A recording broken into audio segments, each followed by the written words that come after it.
There are some things when I find that the art is extremely sexually charged. I find offense to that as well as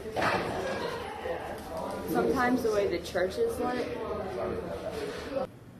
Historical paintings do not really offend me. I wouldn't really say offensive, maybe more awkward.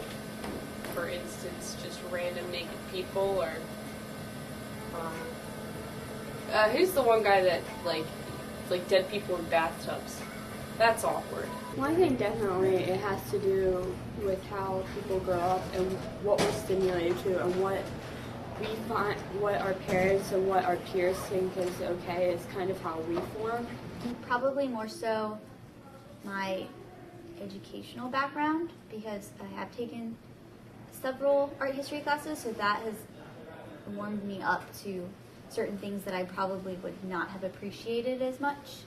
I'm really not bothered by nudity in paintings, but previously I would have been. How do you feel about nudity in art?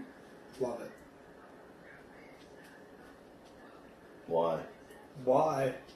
No, well. Is that okay that I'm like No, it's not okay. I think it's an exploitation of women or men, depending on what the piece is. But I also know some of it's a part of the culture. I think it's perfectly acceptable. It has to be.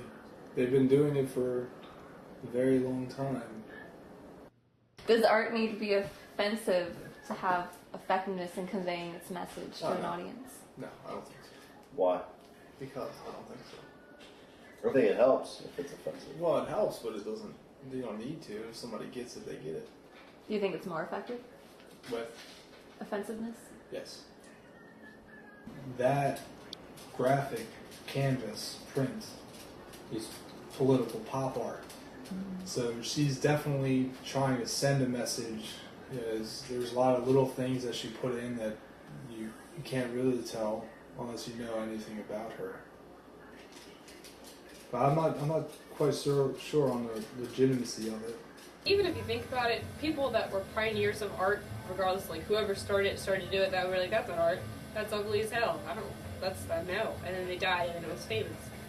And the digital world is just lost in anyway, so it's just inevitable.